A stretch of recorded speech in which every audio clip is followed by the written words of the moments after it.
मेरे पाकिस्तानियों, बारिश तो ख़त्म होगी, मगर जो उसके बाद तबाहियाँ लोगों को दिखाई दें, लोग, बच्चे, औरतें, उन तबाहियों को जो वीडियोज़ आई हैं, लोग देखने को तैयार नहीं हैं।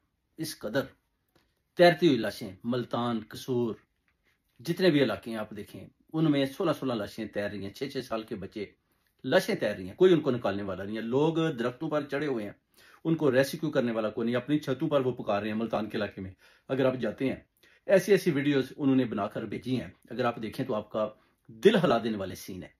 ऐसी-ऐसी, यानी हुकूमत टोटली नाकाम हो चुकी है। अभी इस हुकूमत का चूरन बिकने को तैयार नहीं है। किसी किस्म की भी कोई मदद सैलाब ज़दगान की नहीं की जा रही। बारिशों का सिलसिला अभी भी जारी है। जिन इलाकों में बारिशें ख़त्म हो चुकी हैं, उधर भी अगर आप जाते हैं तो मस्जिदें डूबी पड़ी हैं। पुलिस स्टेशनों के अंदर आधा-आधा पुलिस स्टेशन पानी की नज़र हो चुका है।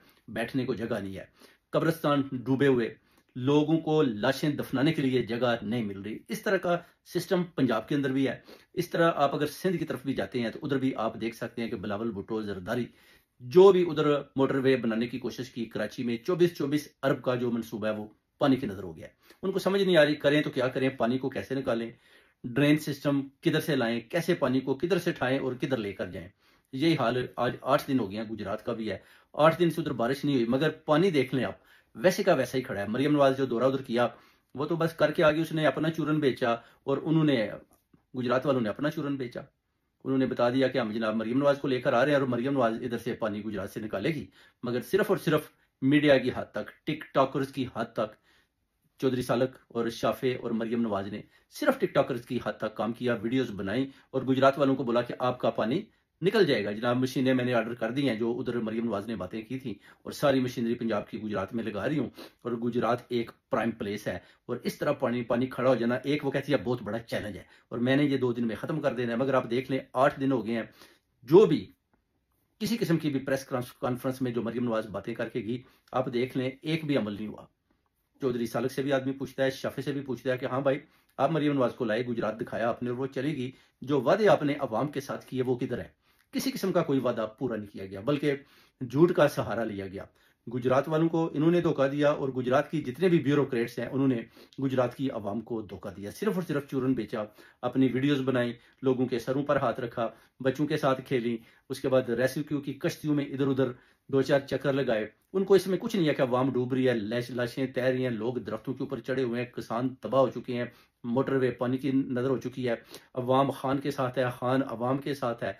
बिल्कुल किसी किस्म की फिक्र ही नहीं है इस गवर्नमेंट को। वो कहते हैं कोई नहीं, बस ठीक है, लगा हुआ है, सैलाब आया, बाहर से पैसा मांगेंगे, अपनी जेब में डालेंगे। लाशें तैर रही हैं, तैरने दें, कोई मर रहा है मरने दे, कोई जी रहा है जीने दे, कोई दरख्त के ऊपर चढ़ा हुआ है, लोग वेट कर रहे हैं, इंतजार कर रहे हैं कि कब कश्ती पहुंचे और हमें इस सैलाब से बचाए। ये मुल्तान का, कसूर का, जंग का जो हाल है, ऐसी ऐसी वीडियो सामने आ रही है, अगर आप देख लें तो आपके रोंगटे खड़े हो जाएंगे। यही जो माफिया सिंध का है, उन्होंने भी बेड़ा गर्क करके रख दिया पूरे कराची का, पूरे सिंध का। इन लोगों ने ऐसा कब्जा किया फार्म 47 की हुकूमत ने कि पूरे का पूरा पंजाब भी डबो दिया, पूरे का पूरा कराची भी डबो दिया। और अभी ये सिर्फ और सिर्फ किसको देख रहे हैं? General Syed Asim Munir, field martial की तरफ। जनाब, पानी का क्या किया जाए? अब पानी आप बताएं कि अगर ये 13 जैली गवर्नमेंट में जो पार्टियां बैठी हुई हैं, ये पानी निकालने में नाकाम है, तो फिर general Syed Asim Munir, field marshal, वो पानी कैसे निकालेंगे? भाई, तैरती लाशें, डूबते लोग, दरख्तों पे बैठे हुए, घरों की छतों के ऊपर पनाह गजीन लोग जो आपकी तरफ देख रहे हैं, जिनके पास खाने के लिए कुछ नहीं है। और ऊपर से आप देखें कि जो पंजाब के अंदर भी गंदम भी खत्म हो रही है, लोगों के पास खाने के लिए भी, मेरा नहीं ख्याल 2-4 दिन के बाद उनके पास किसी किस्म का भी राशन हो, क्योंकि जो बीमारियां फैल रही हैं, आपको पता है, गैस्ट्रो हो रही है, बच्चे बीमार हो रहे हैं, औरतें, बूढ़े, सब बीमार हो रहे हैं। किसी को कुछ समझ नहीं आ रही कि करें तो क्या करें। और जो वजीर आला पंजाब है मरियम नवाज, किस तरह और कैसे हमारी हेल्प करेगी? आर्मी चीफ कैसे करेंगे? एस्टेब्लिशमेंट इसमें कौन सा किरदार अदा कर रही है? किधर से और कैसे, किस किस्म की मदद आ रही है? कौन सा मुल्क आपकी मदद कर रहा है? कोई भी नहीं। कतर के ऊपर हमला हो चुका है, पूरा अरब उस तरफ डरा हुआ बैठा है और आपकी तरफ कोई आदमी देखने को तैयार नहीं है कि पाकिस्तान सैलाब में डूब चुका है। इंडिया तुन के पानी जो है ना खोल रहा है कि जनाब इनको जो कसर रह गया वो भी पूरी कर दें। एक झटका और दिया तो जो इलाके रह गए हैं वो भी डूब जाएंगे। और जो मरियम नवाज ने जो दौरा करके गुजरात से लाहौर चलेगी, वो भी अपना घर चलेगी, आराम से बैठी हुई है। वो कहती है ठीक है, बस जो भी वादे थे मैंने कर दिए, पूरे अब करेंगे, जो भी करेगा वो देखा जाएगा। तो इस तरह का जब सिस्टम और निज़ाम होता है, जुल्म की हुकूमत होती है, फस्तयत होती है, जबर होता है, जुल्म होता है, तो फिर आप समझते हैं मेरे पाकिस्तानियों कि लोगों को किसी किस्म का फ़ायदा हो सकता है? लोगों को रेस्क्यू करने की किसी में कोई ताकत है?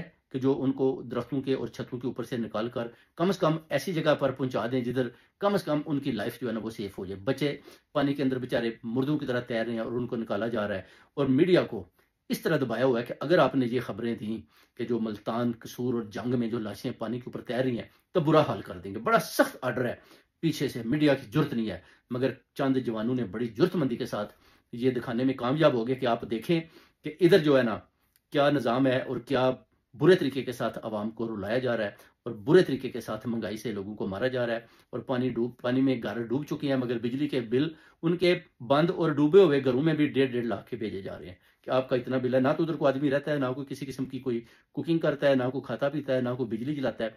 भाई डूबा पड़ा है, पूरा शहर डूबा पड़ा है और उधर बिजली के बिल भी जा रहे हैं। यानी सिस्टम देखें, निज़ाम देखें कि ऐसा सिस्टम और निज़ाम आपको कहीं भी नहीं मिलेगा। पूरे दुनिया में भी अगर आप तलाश करेंगे तो जैसा पाकिस्तान का सिस्टम निज़ाम है, ना कोई ड्रेन सिस्टम है, ना कोई ऐसे बड़े बड़े कोई डैम बनाए गए हैं जिनके अंदर ये पानी स्टोर कर रहे हैं। सिर्फ बस तूफान आया, वो कहते हैं नो प्रॉब्लम, आने दिन देखा जाएगा, जब आ जाएगा अवाम डूबती है डूब जाए, नो प्रॉब्लम। 25 करोड़ अवाम है, खान की अवाम है, खान भी डूबता है डूब जाए, अवाम भी डूबती है डूब जाए। हम तो ज़बरदस्ती हुकूमत कर रहे हैं, ये अवाम तो हमें वोट देती नहीं, तो हम इस अवाम को क्यों बचाएं। इस तरह की बातें भी मेरे पाकिस्तानियों सामने आ रही हैं। मगर इंशाल्लाह आप देखेंगे जितना भी जुल्म कर ले ये हुकूमत, इंशाल्लाह हम खान के साथ हैं और खान अवाम के साथ है। आप डुबो दें, कुछ भी कर दें, पूरा पाकिस्तान खान के साथ खड़ा है और इंशाल्लाह ताला जीत खान की है, हक और सच की है।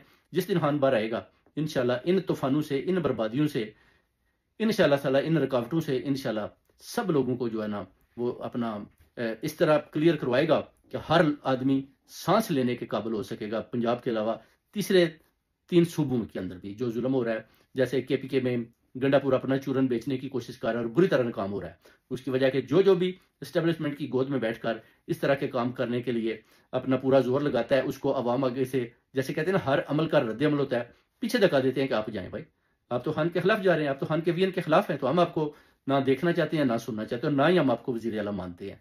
तो इस तरह की अभी लोगों के अंदर इस तरह की बातें भी शुरू हो चुकी हैं कि ये जो जुल्म हुआ, आपने देखा कि अभी महमूद खान अचकजई ने बड़ी दलेराना तकरीर की, उसने बोला 15 दिन का टाइम देता हूँ खान को रहा करें। ये देखते नहीं मुल्क के अंदर किस तरह तबाहियां बर्बादियां हो चुकी हैं और आप लोग सुनते ही नहीं है। तो ये भी एक बहुत बड़ा चैलेंज बन चुका है। जैसे कि नेपाल के अंदर देखें, उधर भी नेपालियों को कैसे उन्होंने अंदर जाकर वजीर अपना जो आजम है उनका, उसकी बीवी को पकड़कर खत्म कर दिया, जला दिया। तो ये सारी चीजें क़यामत की निशानी है। बेसिकली जब भी आप जुल्म करते हैं किसी अवाम के ऊपर, कौम के ऊपर जबरदस्ती हुकूमत करते हैं, तो उसका अंजाम यही होता है।